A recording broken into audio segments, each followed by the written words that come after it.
Squid Gamers. Welcome to a brand new video. Today we're going to be learning about the Squid Game guards. I'm sorry about that. Yeah, let's go ahead.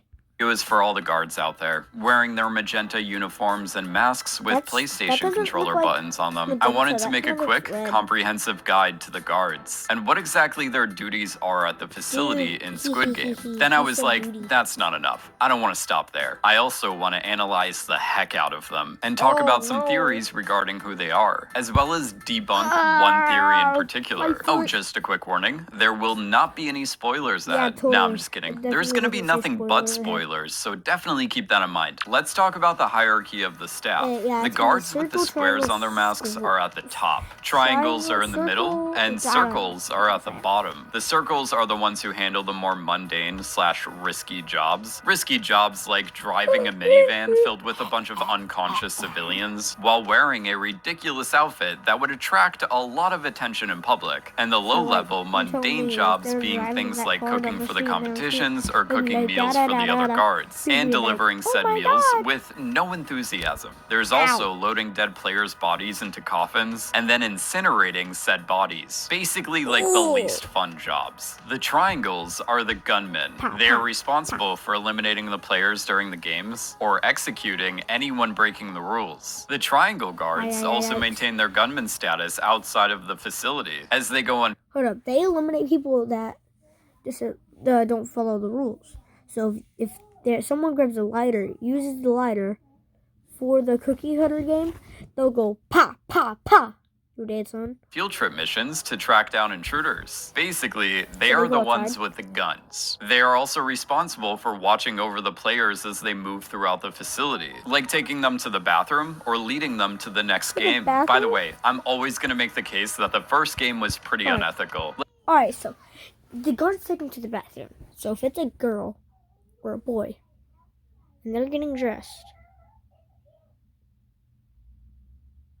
What?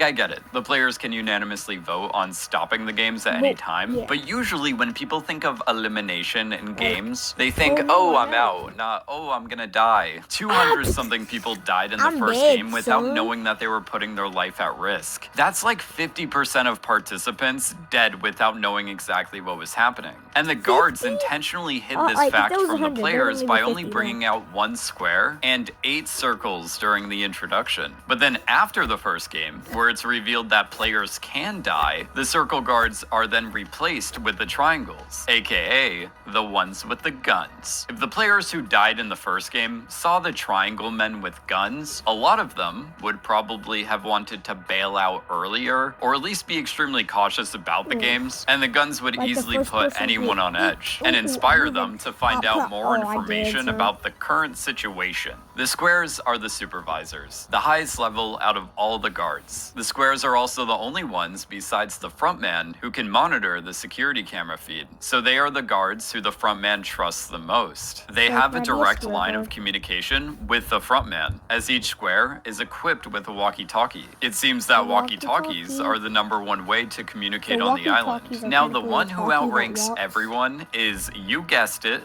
the frontman, the one who operates and oversees all matters at the facility. He carries out the orders of the host, makes sure all the games are running smoothly, and ensures that the VIPs have a good time. With the host of the games now dead, it's implied that the frontman will take over Oilam's position, and will possibly be looking for a new frontman. One of the questions people keep asking on the internet is, who are they? Who are these people behind the masks? There's this one theory out there that I've received a bunch of comments about. It's a theory that I thoroughly disagree with, and since I'm already getting in the mood of debunking theories this week, I feel that I should address this. So basically, the theory is that when the salesman on the subway offers the person a choice between a red or blue square, whatever they pick will determine who they are in the games. Like if you choose a red square, that means you're going to be a guard. And by choosing a blue square, that means you're going to be a player, which already defeats the purpose of the organization preying on people who are addicted to gambling.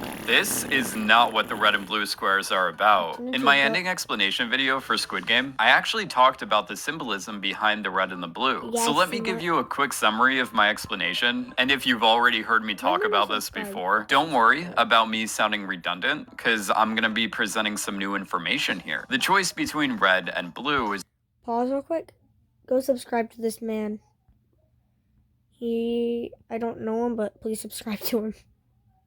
a reference to the Matrix, where Morpheus offers Neo a choice between a red or blue pill. Red pill is enlightenment and becoming woke. Blue pill is ignorance and staying asleep. Sung Gi-hun chooses blue while wearing a blue hat. And when we watch the footage of the participants playing the game with the salesman, most of them chose blue as well. Also, the Blue Danube by Johann Strauss plays before each game to reinforce this red pill, blue pill theory. Red, green, and blue are the primary colors of light, so the participants are wearing green, as Sung Gi-hun transitions from blue to red. Then, when he became knowledgeable and chose to turn on the organization, he is finally wearing red. That is the significance of the red and blue. And right here, in episode 1, when they are showing the videos of each participant playing the game with the salesman, you can see that some of the players have chosen red. They are only showing these videos of the players to the players because they need to convince each one of them to compete by reminding them of their debt. They wouldn't be showing a video of someone who was a guard or a member of the staff, because like only 9 guards were in the room, and that would be a waste of space on the screen, as they were trying to convince 456 players to compete. And the frontman, being a previous participant, does not help support the red square equals guard and blue square equals player theory either. It does, however, support that previous participants can become part of the games, making me think that if Sung Gi-hun is determined about taking down the organization now, he may not be in the future. Sung Gi-hun may go down a similar path as the frontman, as both of them are victors of Squid Game. And during the competition, number 1 gives Sung Gi-hun his sweater, which Sung Gi-hun then wears for the next few episodes, symbolic of Sung Gi-hun potentially taking number 1's place. The hosts of the Squid Games go out of their way to make sure that their operation remains a secret to the general public. The location of the facility is kept secret, as it's underground inside of an unknown island, which is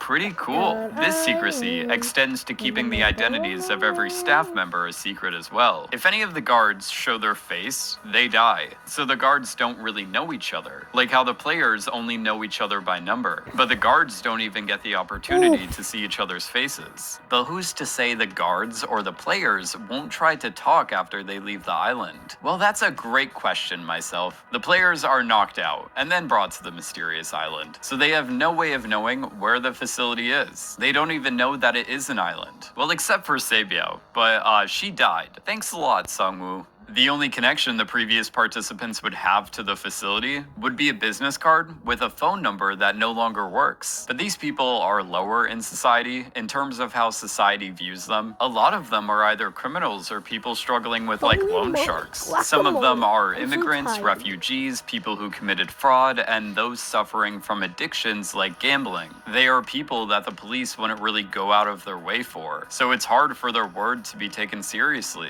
And we already saw that the concept of the games is so ridiculous that the officers didn't believe Sung Gi-hun. Plus, after the first game, the players had a return rate of 93%. So almost everyone who agreed to participate in the games died. And those who are left on the outside won't be taken seriously by authorities and probably would just drop it, as they have enough problems already. As for the staff, this is a routine job. While working there, there would be no reason to fear for your life unless you break the rules. Those simple rules being, always wear your mask when outside of the room, do not converse without permission, as in don't talk unless your supervisor allows you to, and don't leave your room without permission. And if the host can put billions upon billions of won into the main prize, and afford a Bond villain level island for the games, I'm assuming the staff are pretty well paid. But this clearly isn't a traditional job, so who are the guards? The organization obviously does an extensive background check on the players, so who's to say they want to do the same for the guards? When player 119 grabs a gun and tells one of the guards to take his mask off, we just see a young man who kind of looks like a kid. This was a pretty mind-blowing moment, especially since he was a square. I was like, is every guard as young as this? But then we later see a bunch of other guards who are way older and are trying to smuggle organs out of the facility. So the guards definitely vary in age, but so far appear to be only male. This job would attract criminals, like the ones who hunt down Sung-gi-hun in the first episode, as the thugs at the beginning were also trying to sell other people's organs. So even if the staff is getting paid well, it doesn't stop these criminals from having a side hustle. The guards probably didn't go through any harsh conditioning or anything, as they were pretty patient with Wang Jin-ho when he was undercover and acting all suspicious and stuff. For the same kind of reason they picked the players, when deciding who the guards were going to be, they picked people who are lower in society, specifically criminals. Because your average person is not willing to kill civilians for money. The people who are typically willing to do that are people who are already criminals, and have a history of doing such things. There's also zero trust between the frontman and the circle guards, as there is a camera in each one of their rooms. I'm assuming that the triangles definitely have cameras as well. It's hard to tell if the squares have security cameras in their rooms, judging by the fact that the squares are the ones who monitor everyone else, but it's most likely that squares watch over other squares. Other than that, their identity is kept anonymous amongst their coworkers, so they wouldn't feel threatened by the people around them. But the frontman and the host know who the guards are. So if any of the guards try to talk to the police, chances are they know the organization will come after them. It's kind of like turning on the mafia. It's really just something a lot of people don't want to do, because you know, like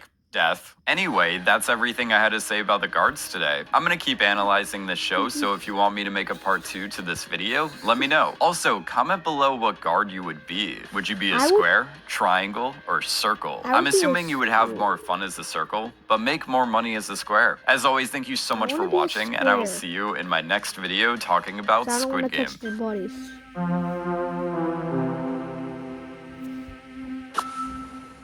Alright, so before the video ends, I want to show you one of my friends that you should subscribe to. Let me find him. Hold up.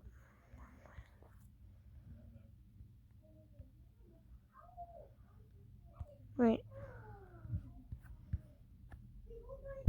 Alright, gamers, I have to pause the video, but if you could go subscribe to him, that would really help him out. Here, look at the name for a little bit, but please subscribe. He is one of my friends. And he really needs subscribers. And so please go sub to him.